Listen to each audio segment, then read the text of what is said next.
Bienvenidos todos. Vamos a ir abriendo las escrituras mientras los chiquitines van a su clase. Bueno, ahora sí vamos al último capítulo de Apocalipsis, capítulo 22. Y así vamos a estar finalizando este libro, que sin duda ha sido de gran bendición. Es algo maravilloso.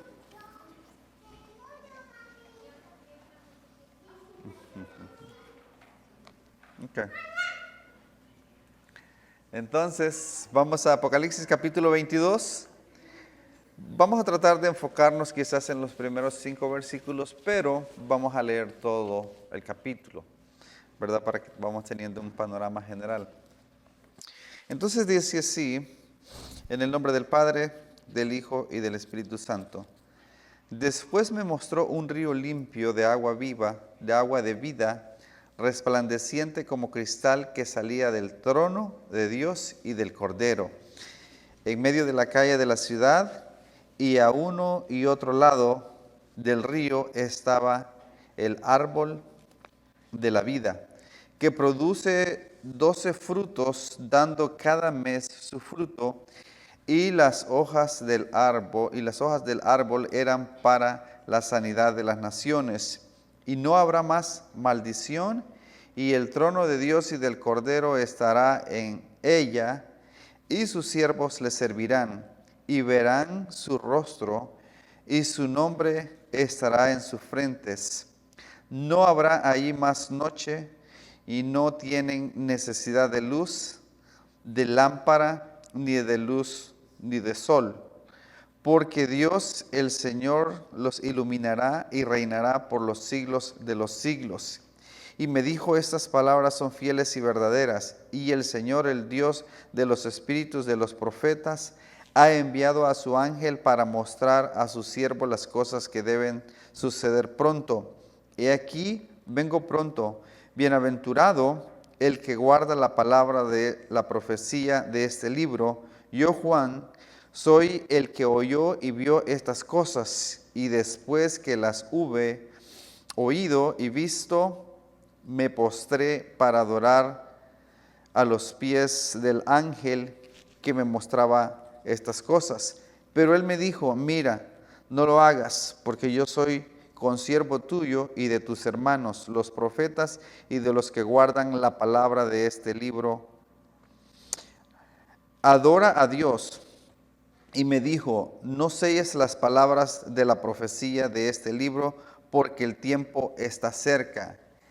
El que es injusto sea injusto todavía, el que es inmundo sea inmundo todavía, el que es justo practique la justicia todavía, y el que es santo santifíquese todavía. Y aquí vengo pronto, y mi galardón conmigo, para recompensar a cada uno según sea su obra. Yo soy el alfa y la omega, el principio y el fin, el primero y el último. Bienaventurados los que lavan sus ropas para tener derecho al árbol de la vida y para entrar por las puertas en la ciudad. Mas los perros estarán fuera, y los hechiceros y los fornicarios y los homicidas, los idólatras y todo aquel que ama y hace mentira. Yo, Jesús, he enviado a mi ángel para daros testimonio de estas cosas en las iglesias. Yo soy la raíz del linaje de David, la estrella resplandeciente de la mañana. Y el espíritu y la esposa dicen, ven, y el que oye diga, ven. Y el que tiene sed, venga, y el que quiera, tome del agua de la vida gratuitamente. Yo testifico a todo aquel que oye las palabras de la profecía de este libro. Si alguno añadiera a estas cosas, Dios traerá sobre él las plagas que están escritas en este libro. Si alguno quitare de las palabras de este libro, de la profecía, Dios quitará su parte del libro de la vida y de la santa ciudad y de las cosas que están escritas en este libro. El que da testimonio de estas cosas dice, ciertamente vengo en breve. Amén. Sí ven, Señor Jesús.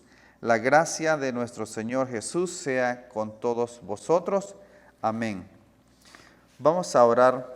Padre, te damos las gracias por la oportunidad, por este tiempo, Dios mío, maravilloso que nos concedes de estar aquí delante de tu presencia, abriendo tu palabra para aprender más de ella.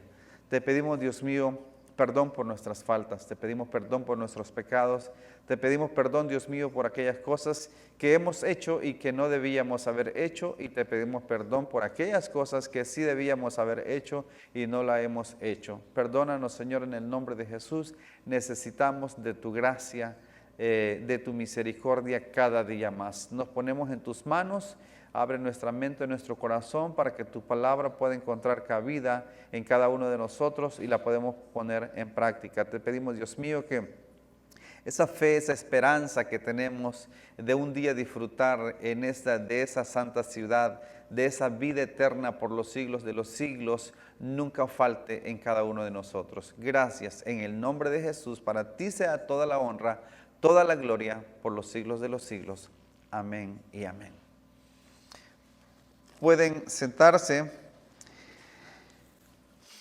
Bueno, de los 22 capítulos del libro de Apocalipsis estamos ya finalizando, y en la último domingo estuvimos viendo la glorificación de la iglesia, la perfección de la iglesia en el momento, como el clímax más alto, ¿verdad? En ese momento donde ya los enemigos, hablamos de 5 enemigos de la iglesia, ya han sido vencidos, ¿verdad? El dragón, que es el diablo, y Satanás, el falso profeta, el anticristo, la ramera, y también los perseguidores, o sea, los perseguidores, o los que tienen la marca de la bestia, que finalmente es lo mismo de la ramera, que es la que se opone, la antítesis de la iglesia, de la novia, de la desposada. Todos esos, uno a uno, ya han sido vencidos. O sea, el libro de Apocalipsis en sí, el tema principal es la victoria de Cristo y de su iglesia sobre sus enemigos. Es la victoria de Cristo y de su iglesia sobre sus enemigos. Y claro que la victoria de la iglesia es por medio de Cristo, no por su propia fuerza. Entonces, hasta el capítulo 20 vimos una de las secciones donde podemos ver claramente el juicio final, ¿verdad? Y dice: vi a los muertos de pie ante Dios, grandes y pequeños, y así sucesivamente, y cada uno fueron juzgados conforme a las cosas que estaban escritas en los libros. Entonces, pero en el capítulo 21 vimos la majestad de esa iglesia glorificada por la gracia de Cristo, que lo vimos simbolizado en una ciudad perfecta, ¿verdad? Que tenía lo mismo de largo, de ancho y de altura, y así dice que es una ciudad hecha de oro puro, no de cualquier oro, oro puro. Ahora, en este capítulo, nos cambia la visión, o sea, y dice en el versículo 1, y después me mostró un río limpio, y después, o sea, cambia esa visión, ese panorama, y ahora nos muestra otra visión, otro panorama. Después me mostró un río limpio de agua de vida, resplandeciente como cristal, que salía del trono y del Cordero, que salía del trono de Dios y del Cordero. Entonces, ahora sí ya estamos viendo un panorama, podemos decirlo literalmente, que es el trono, es el paraíso. Ese paraíso que se perdió, ¿verdad? Por causa de la desobediencia de Adán y Eva, que se perdió, ahora se recupera nuevamente. El Señor Jesucristo, como el postrer Adán, viene y claro que Dios nunca ha perdido su trono, su gloria, su majestad, nunca, pero ese paraíso que se compartía, o que el hombre podía compartir, o Dios había decidido compartir con el hombre por la desobediencia fue sacado de ese paraíso en Génesis.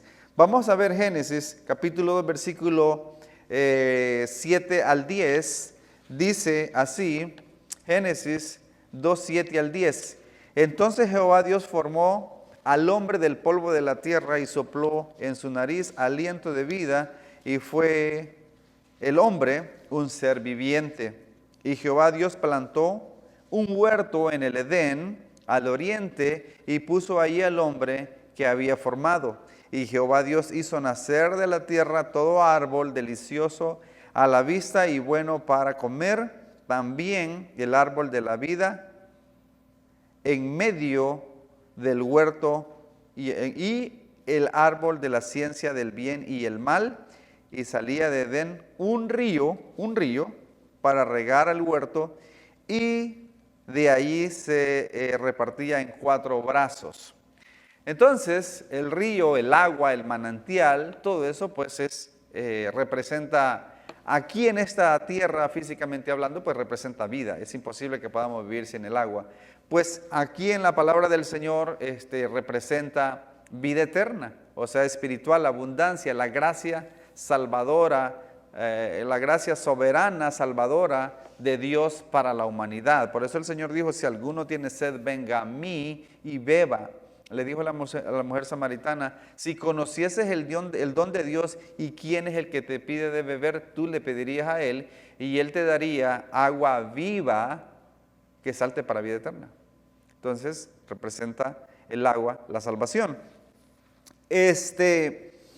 Entonces, aquí nuevamente dice que del trono de Dios sale un río, y este versículo o esta parte o este panorama ya lo hemos visto en varias ocasiones anteriormente en el libro de Apocalipsis. O sea, esta descripción del trono de Dios ya lo hemos visto. Así que después me mostró un río limpio, por supuesto que limpio, de agua viva, resplandeciente como cristal, que salía del trono de Dios y del Cordero. En medio de la calle de la ciudad, versículo 2, y a un lado y a otro lado del río estaba el árbol de la vida. El árbol de la vida. En este trono, en este paraíso, ya no aparece el árbol del bien y el mal, y Satanás tampoco, para tentar a Eva. Ya no está aquí, ya fue vencido. Al final del capítulo 19 vemos que el falso profeta y el anticristo fue vencido.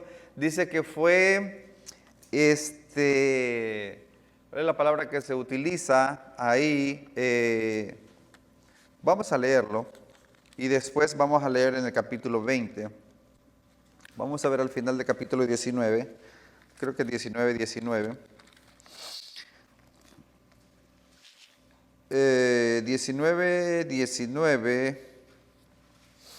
Y vi a la bestia y a los reyes de la tierra y a sus ejércitos reunidos para guerrear contra el que montaba el caballo y contra su ejército. Y la bestia fue apresada, esa fue la palabra, fue apresada, y con ella el falso profeta que había hecho delante de ella las señales con las cuales había engañado a los que recibieron la marca de la bestia y habían adorado su imagen. Estos 2 fueron lanzados vivos dentro de un lago de fuego que arde con azufre, y los demás fueron muertos con la espada que salía de la boca del que montaba el caballo, y todas las aves se saciaron de las carnes de ellos. En el capítulo 14 dice que la ramera, dice que el humo de ellos sube por los siglos de los siglos. Entonces vemos aquí cómo van cayendo los enemigos. En el capítulo 20, versículo 10, dice, y el diablo que los engañaba fue lanzado en el lago de fuego y azufre, donde estaba la bestia y el falso profeta, y serán atormentados de día y de noche por los siglos de los siglos. Entonces, finalmente, los enemigos de la iglesia, los enemigos de Dios, son vencidos. También dice en 1 Corintios 15 que el postrer enemigo también que será derrotado es la muerte. Ya después de la resurrección, la muerte ya no tiene potestad sobre estos, también dice la palabra del Señor. Entonces, ahora se empieza un panorama, el jardín, la vida eterna, el paraíso, el jardín del Edén se vuelve a restaurar nuevamente, completamente, y no habrá más ese miedo, ese temor, ¿verdad? O esa tentación que lo que sucedió con Eva y la tierra fue maldecida por causa de ellos, por causa de la desobediencia. La mujer, fueron alterados sus dolores cada vez que da a luz por culpa de esa situación, y la tierra también empezó a restringir, no lo dio ya no da sus frutos, ¿verdad?, con libertad. Vamos a ver Génesis 3, porque esto está en Apocalipsis, o sea, lo que se perdió en el libro de Génesis se recupera en el libro de Apocalipsis, pero obviamente gracias al sacrificio que Cristo hizo en la cruz del Calvario. Vamos a ver capítulo 3 de Génesis. Génesis 3:15. Pero vamos a verlo de un poquito para ver el contexto. Bueno, vamos a tener que leerlo quizás para que veamos bien el contexto. El capítulo 3. Esta serpiente ya no va a estar, que es el diablo, ya no va a estar en ese paraíso nuevo. Capítulo 3 de Génesis. Pero la serpiente era astuta más que todos los animales del campo que Jehová Dios había hecho, la cual dijo a la mujer: con que Dios os ha dicho, no comáis de todo árbol del huerto. Ahí ya estaba alterando el mensaje de Dios, siempre mezclando mentira con verdad. Dios no había dicho que no debían de comer todos los árboles, más bien de todos los árboles podían comer, excepto del árbol del bien y del mal no podían comer. Entonces, pero siempre, por eso es muy importante que nosotros conozcamos bien la palabra de Dios, porque los falsos maestros, los falsos pastores, los falsos apóstoles mezclan mentira con verdad y así de esa manera engañan. Esta serpiente que estaba hablando con ella no le dijo: yo soy Satanás, yo te voy a engañar. No estaba usando esas palabras, se hizo amiga de ella y empezó la conversación. Y la mujer respondiendo a la serpiente le dijo: del fruto de los árboles del huerto podemos comer, eso es correcto, pero del fruto del árbol que está en medio del huerto, dijo Dios: no comeréis de él, ni le tocaréis, para que no muráis. O sea, esto era pena de muerte si ellos hacían esto. Pero bueno, entonces viene la serpiente y le pone la cizaña a la mujer, diciéndoles que Dios los había engañado, que Dios no les había dicho la verdad. O sea, eso es lo que hace, engañar, que Dios no le había dicho la verdad. Entonces la serpiente dijo a la mujer: no moriréis, sino que sabe Dios que el día que comáis de él serán abiertos vuestros ojos y seréis como Dios, sabiendo el bien y el mal. Y vio la mujer que este mensaje la convenció a la mujer inmediatamente. Y vio a la mujer que el árbol era bueno para comer, y que era agradable a los ojos, y el árbol codiciable para alcanzar la sabiduría, y tomó de su fruto y comió, y dio también a su marido, el cual comió así como ella. Entonces fueron abiertos los ojos de ambos y conocieron que estaban desnudos. Entonces cosieron hojas de higuera y se hicieron delantales, y oyeron la voz de Jehová Dios que se paseaba por el huerto al aire del día, y el hombre y su mujer se escondieron de la presencia de Jehová Dios entre los árboles del huerto. Mas Jehová Dios llamó al hombre y le dijo: ¿dónde estás tú? Y él respondió: oí tu voz en el huerto, y tuve miedo porque estaba desnudo, y me escondí. Y Dios le dijo: ¿quién te enseñó que estabas desnudo? ¿Has comido del árbol que te mandé no comieses? Y el hombre respondió, o sea, Dios ya sabía, ¿verdad? Porque Dios es omnisciente, Él todo lo sabe. Pero le pregunta para que el hombre confiese, pero en vez de confesar, el hombre empieza a excusarse y a echarle la culpa a alguien. La Biblia dice que el que confiesa su pecado, o sea, ahí son dos partes. El que confiesa su pecado y se aparta de él, alcanzará misericordia. El que confiesa su pecado. Por eso es que las confesiones que hacen, ¿verdad? Bueno, no solo en la iglesia, en la iglesia evangélica o en cualquier lugar, pero sobre todo, por poner un ejemplo, en la iglesia tradicional, que no es iglesia, más bien en el sistema de Roma, ellos hacen confesiones, puede ser que cada semana, pero no se apartan del pecado, siguen lo mismo, sigue el mismo vicio. Entonces de nada sirve. El que confiesa su pecado y se aparta de él, alcanzará misericordia. Pero de otro modo es una hipocresía. De otro modo es una hipocresía, no sirve de nada. No sirve de nada. Y él respondió, oí tu, bueno, el 11, y Dios le dijo, ¿quién te enseñó? 12, y el hombre respondió, la mujer que me diste por compañera me dio del árbol y yo comí.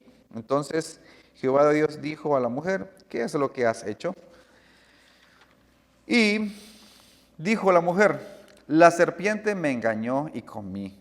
Y Jehová Dios dijo a la serpiente, por cuanto esto hiciste, maldita serás entre todas las bestias y entre todos los animales del campo. Sobre tu pecho andarás y polvo comerás todos los días de tu vida. Y pondré enemistad entre ti y la mujer, y entre tu simiente y la simiente suya. Esta te herirá en la cabeza y tú le herirás en el calcañar.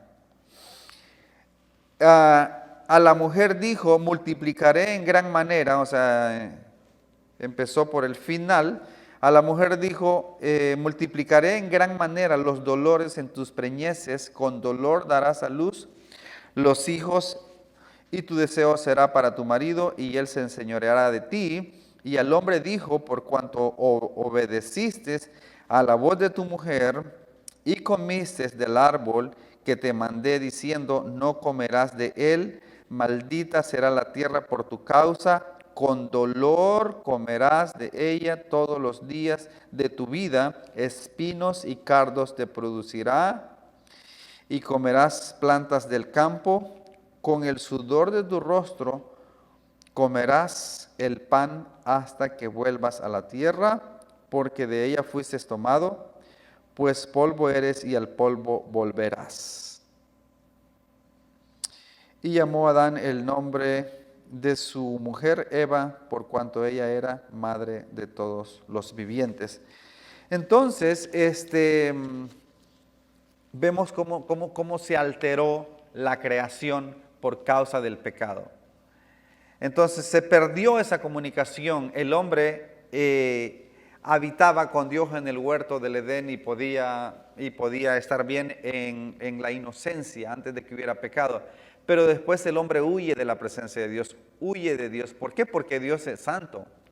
Dios es santo y eso, la palabra santo quiere decir separación. Dios es separado completamente del pecado.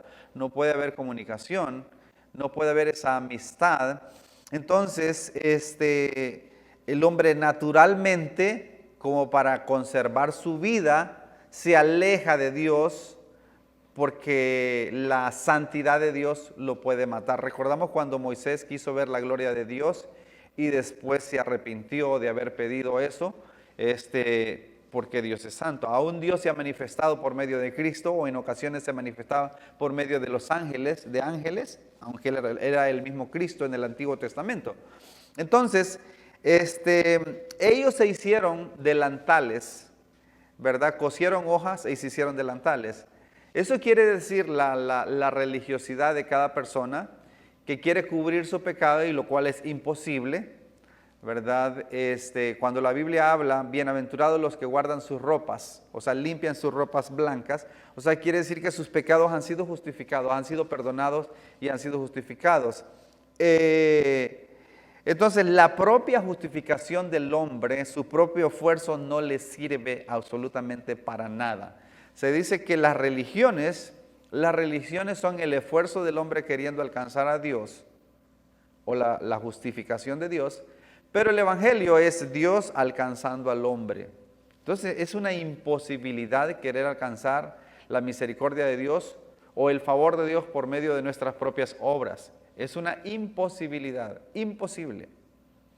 Como cuando quisieron hacer la torre de Babel y dijeron que querían llegar hasta el cielo, cuya cúspide llega al cielo. Es imposible llegar al cielo, ¿verdad? Con una construcción es imposible. Entonces, así la salvación es imposible poder alcanzar si no es por medio de nuestro Señor Jesucristo únicamente. Entonces, la vida eterna en Cristo es la vida es esa convivencia diaria, por ejemplo, esa enemistad que se llevó a cabo ahí es restaurada por medio de Cristo. Es restaurada. El hombre huye de la presencia de Dios. Entonces, ¿quién busca a quién? Dios busca al hombre. Dios busca al hombre. Y en esa sentencia de Eva, en el 3:15, ahí aparecen dos generaciones. La simiente o dos simientes, que es semilla, literalmente quiere decir semilla, la simiente de Cristo y la simiente de Satanás. Ahí aparecen dos generaciones. Y en realidad esas son los dos grupos que han existido sobre la faz de la tierra desde el principio. Los hijos de Dios y los hijos del diablo. Nada más, no importa cuántas religiones tengan o cómo se llamen las religiones, si su nombre no está escrito en el libro de la vida, no va a tener acceso al árbol de la vida, que dice que viene siendo la salvación, y también, o sea, a la ciudad o a la santa ciudad. Entonces, lo que leíamos en el capítulo 21. Vamos a ver, entonces, aquí es restaurado nuevamente en el huerto del Edén. Vamos al siguiente versículo, en el capítulo 22. Versículo 22, versículo 2, de en medio de la calle de la ciudad, al uno y al otro lado, estaba el árbol de la vida, que produce 12 frutos, dando cada mes su fruto, y las hojas del árbol eran para la sanidad de las naciones. Cuando dice aquí el árbol, pareciera que habla en singular, pero tiene sentido que no es singular, porque dice que estaba a un lado y al otro lado del río, o sea, eran muchos árboles, ¿verdad? Y dice que produce su fruto y que las hojas eran para la sanidad de las naciones. O sea, el Señor Jesucristo, Él no solamente nos ha sanado de el pecado, de la maldición del pecado, sino que aparte pues nos ha sanado físicamente también. Y en este sentido, según el comentario de Más que Vencedores, hemos sido, esas cicatrices por causa del pecado ya han sido sanadas, no nos acordaremos. Dice el apóstol Pablo que tengo por cierto que las tribulaciones de este mundo no son comparables con la gloria venidera. Así es que todo lo que pudiera pasarnos aún por causa del evangelio será temporal, pero en la gloria o en el paraíso no nos acordaremos más de eso. Entonces, el árbol, puede ser que hubiera muchos árboles y las hojas para la sanidad de las naciones. Todo esto puede ser simbólico como lo que menciona, o sea, abundancia. Habla de abundancia, de ese paraíso. No sé si usted alguna vez ha contemplado un panorama verde, siempre se ve bonito, un manantial o un río, los árboles. Eso es maravilloso, ¿verdad? Y representa, se inspira, hay vida, se inspira uno en eso. Y claro, porque Dios creó al hombre originalmente en ese escenario, en ese lugar, y de eso se trata, porque Dios es Dios, y todo lo que Él hace, dice que lo hace bueno, lo hace maravilloso. Ahora alguien podría decir, bueno, pero si Dios hace todo lo que Él hace, lo hace perfecto y lo hace correcto, entonces, ¿por qué permitió que Adán y Eva pecaran? Bueno, Dios, como mencionábamos la otra vez, o sea, en su soberanía, Él puso a unos ángeles que fueran exentos de no pecar. Hay ángeles que no pueden pecar. Dios los puso en ese estado de que ellos no pueden pecar. No obstante, hizo otros ángeles que sí podían pecar, los que engañó Satanás, ¿verdad? Porque Satanás, de hecho Satanás era un ángel también, pero Satanás y esos ángeles que él engañó no estaban en ese estado de no poder pecar. Dios hubiese podido poner al hombre, a Adán y Eva, en el huerto del Edén, en un estado de no poder pecar completamente si Él hubiese querido, porque para Él no hay nada imposible. Sin embargo, en su soberanía, Él los puso en el estado que ellos decidieran, que ellos pudieran pecar, porque Él se iba a glorificar eventualmente en la redención por medio de Jesucristo. Él iba a comprar, que es la palabra literal, redimir es comprar. Él lo iba a hacer y de esa manera Él se iba a glorificar. Finalmente, Todo está orquestado por Dios. Él es el que conoce todas las cosas y las cosas que nosotros no entendemos, no tenemos por qué preocuparnos por ellas, ¿verdad? Entonces, versículo 3 del 22, y no habrá más maldición. Y no habrá allí más maldición. Lo que vemos en el capítulo 2, versículo 9. Maldita será la tierra por tu causa. Lo que vimos, ¿verdad? En el capítulo 3, por tu causa. Esa maldición la llevó Cristo en la cruz del Calvario. Dice Gálatas, porque está escrito, maldito todo aquel que es colgado en un madero. Él llevó esa maldición por cada uno de nosotros. Y aquí ya no habrá más maldición. Lo dice bien claro. No habrá más maldición y el trono de Dios y del Cordero estará en ella y sus siervos le servirán. Y sus siervos le servirán. Esta es la iglesia que ya ha sido redimida, que ya ha sido transformada. Tal como los sacerdotes servían en el Antiguo Testamento, en el tabernáculo, ahora, y solo el sumo sacerdote tenía la oportunidad de poder ingresar al lugar santo para poder interceder por el pueblo. Ahora todos por medio de Cristo, como Cristo es el sumo sacerdote, tenemos acceso a ese lugar santo. Y no solamente ciertas personas, todos los que hemos sido redimidos. Aquí, entonces, y no habrá más maldición, y el trono de Dios y del Cordero estarán en ella, y sus siervos le servirán. Y verán su rostro, y su nombre estará en sus frentes. Y verán su rostro, y su nombre estará en sus frentes. ¿Qué es lo que nosotros más anhelamos en esta tierra, siendo sinceros, siendo honestos? ¿Qué es lo que nosotros más anhelamos? Les decía que una vez escuchaba una entrevista y me llamó la atención de un cantante, ex cantante, y estaban entrevistando en un canal normal, secular.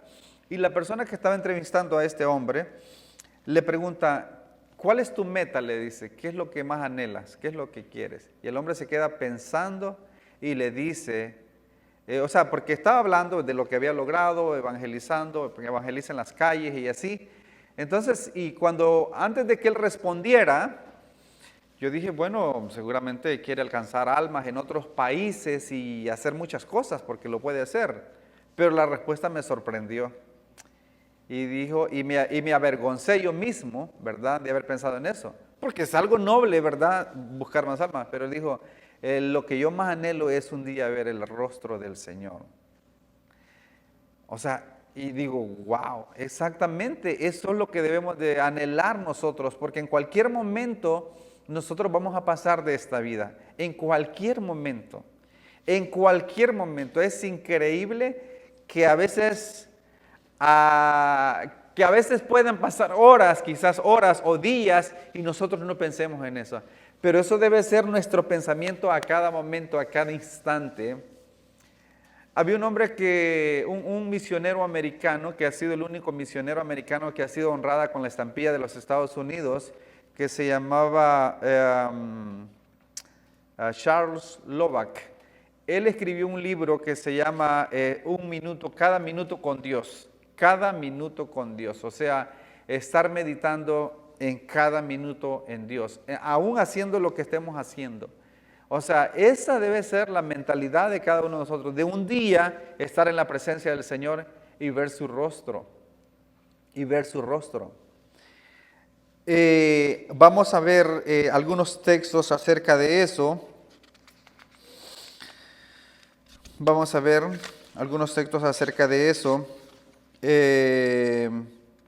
Déjeme ver. Vamos a ver el Salmo 17:15. El Salmo 17:15. En cuanto a mí, veré tu rostro en justicia.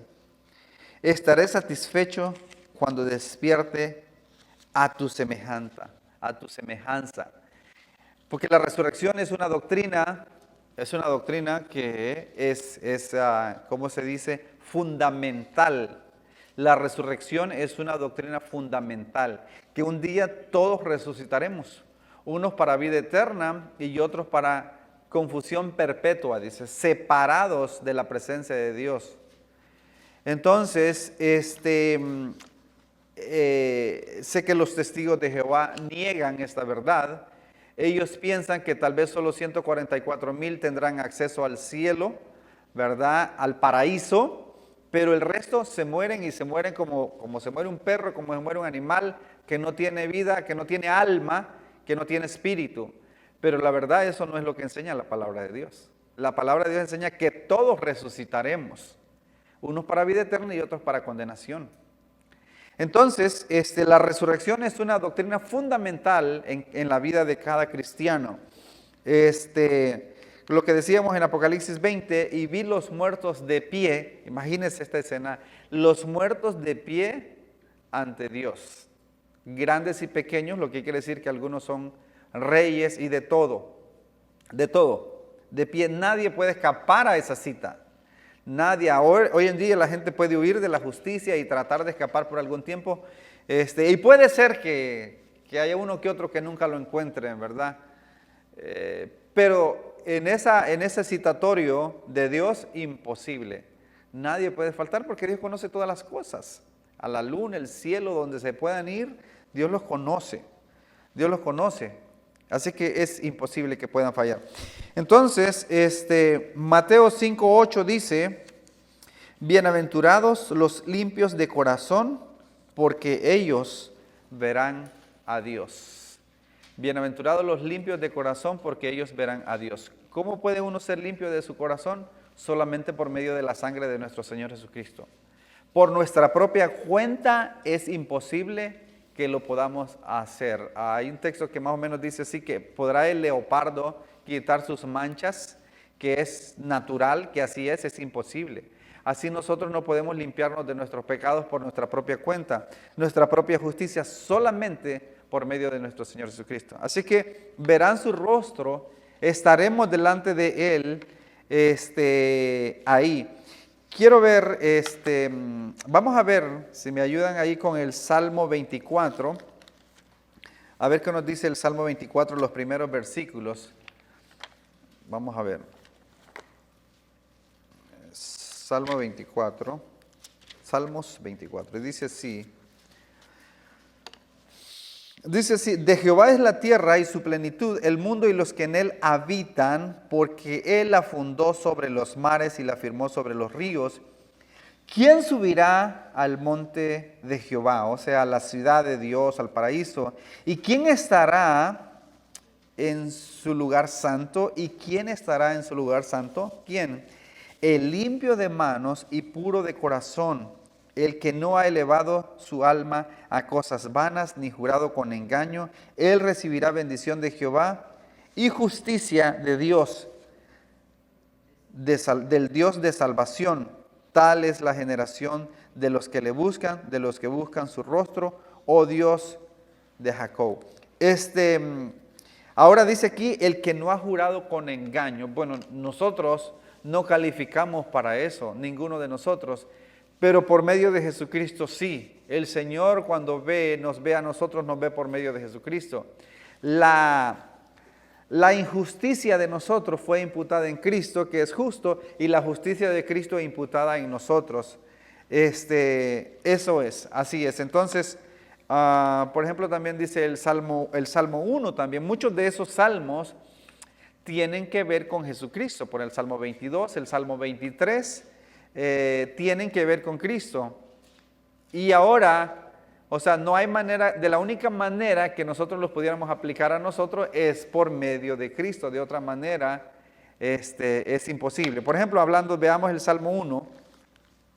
El Salmo 1, porque no hay otra manera de poder nosotros decir, ese soy yo. Es demasiado. No alcanzamos ese nivel. Vamos a ver el Salmo 1.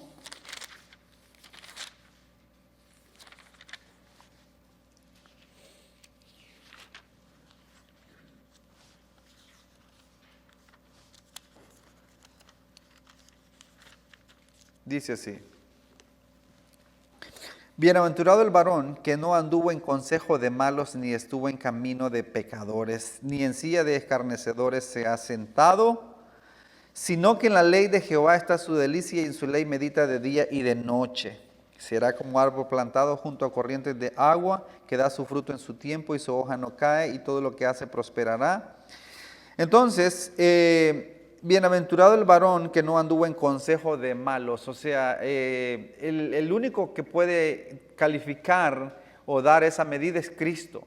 Él es el único, pero por medio de Cristo nosotros podemos alcanzar también. Seremos semejante a Él. Un día seremos semejante a Él y le veremos tal como Él es. Entonces, en este salmo vemos dos clases de personas. Entonces, versículo 4, no así los malos que son como el tamo que arrebata el viento, por tanto no se levantarán los malos en el juicio, ni los pecadores en la congregación de los justos, porque Jehová conoce el camino de los justos, mas la senda de los malos perecerá. Dos grupos de personas desde el principio hasta el fin. Desde el principio hasta el fin. Dos grupos de personas. Podían haber muchas naciones, muchas religiones, muchos conceptos. Pero al final solo hay dos grupos, los salvos y los no salvos. Eso es todo. Eso es todo. A veces, cuando me toca hablar con algunas personas o me preguntan quién es la ramera del capítulo 17, 18 de Apocalipsis, porque algunos dicen, no, pues que es Roma o que es tal religión o esto o lo otro. Entonces, y les pregunto, bueno, esos son los que no forman parte de la novia de Cristo, de la desposada, que es la que, obviamente ahí prostitución quiere decir espiritualmente hablando, la que va tras los dioses que por naturaleza no son dioses, los ídolos. Entonces, la componen todos los que no son salvos. Y no es solamente para el fin del mundo, sino que desde Caín en adelante, Caín ya es parte de esa ramera. Entonces, por ejemplo, en el capítulo 18, al final del capítulo 18, al final del capítulo 18, versículo 24, dice, hablando de la ramera, y en ella se halló la sangre de los profetas, ¿verdad? Los profetas, y de los santos, y de todos los que han muerto en la tierra. En las manos de ella, ¿verdad? Se halló la sangre de los profetas, de los santos, y de todos los que han muerto. Caín fue el primer asesino que asesinó a su hermano, y él es parte de esta ramera, o de este grupo, que es simbólico, ¿verdad? Es simbólico, representado por una mujer.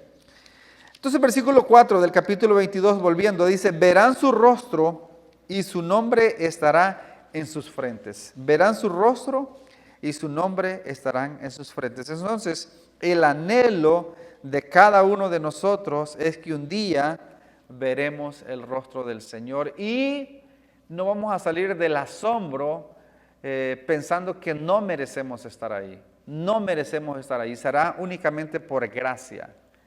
Mientras que los otros dice que estarán separados de Dios eternamente, eternamente.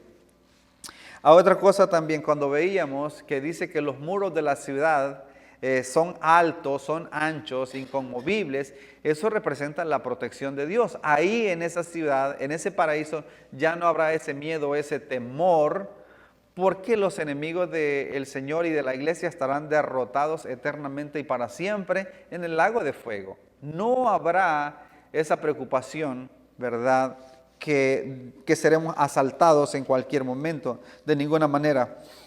Versículo 5, y no habrá ahí más noche, y no tienen necesidad de luz de lámpara, ni luz de sol, porque Dios, el Señor, los iluminará, y reinarán por los siglos de los siglos. Y reinarán por los siglos de los siglos. Esa tiene que ser la esperanza de cada uno de nosotros. Pensar en ese momento, o sea, ningún placer temporal de este mundo vale la pena para perdernos de ese gran momento, O sea, la gente que no se ha arrepentido tiene que arrepentirse, ¿verdad? Las puertas están abiertas. Ahora las puertas de la salvación están abiertas. No hay tal cosa como una segunda oportunidad después de la muerte. El purgatorio no existe. No existe el purgatorio. Si el purgatorio existe y las personas a través de misas o a través de indulgencias se le pueden quitar sus pecados, entonces no fue necesario la crucifixión de Cristo en la cruz del Calvario. Si se puede hacer otra manera o del sacrificio que Cristo hizo, entonces, pero no es así. Rotundamente no es así. Cristo dijo, yo soy el camino, la verdad y la vida, y nadie viene al Padre sino por mí. Nadie viene al Padre sino por mí. Y si no hubiese dicho, bueno, si los que no me acepten a mí, los que no se arrepientan o los que no sean salvos por medio de mí, después de que se mueran, pueden ir al purgatorio y allá pasar unos cuantos años purgándose para que después entren al cielo. Esa doctrina es herejía, Y peor aún esto que voy a decir, algunos, ya para terminar, algunos en la iglesia evangélica diciendo que van a meter a sus familiares a punta de dólar al cielo. Eso es ridículo, 1000 veces ridículo. O otros que están diciendo que el dinero es vida. El dinero es vida. Así es que la gente dice un montón de tonterías, ¿verdad? Pero la palabra de Dios es la que hacemos bien y es la profecía segura y la que hacemos bien atenderla. Así es que vamos a ponernos de pie para dar gracias a Dios por este tiempo. Y aquí hay otra advertencia. Tanto como el capítulo 21 vimos una advertencia, ¿verdad? Y una lista breve de los pecados que se cometen. También aquí vemos y una frase bien fuertes también que vamos a ver aquí, y encontramos también en el resto del capítulo 2 bienaventuranzas. Y bienaventurado, eso quiere decir pues 3 veces felices o dichosos de obtener algo que no merecemos, absolutamente nada. Vamos a orar y vamos a dar gracias a Dios. Padre, te damos las gracias por este tiempo, Dios mío, que nos has permitido de estar aprendiendo de tu palabra. Te pido, Dios mío, que nos ayudes, que nos guardes en el hueco de tu mano y que siempre nuestro deseo sea un día estar delante de tu presencia y ver tu rostro y estar libres de toda tentación, de todo mal, de todo peligro de nuestros enemigos. Gracias, Señor, en el nombre de Jesús, por tu misericordia. Podemos alimentar esa esperanza que un día seremos redimidos, seremos transformados, seremos resucitados para honra y gloria tuya. Aunque no lo merecemos, no somos dignos. Ayúdanos, Señor, en el nombre de Jesús a caminar un estilo de vida que te agrade a ti en esta tierra mientras tú vienes por cada uno de nosotros. En el nombre de Jesús. Amén.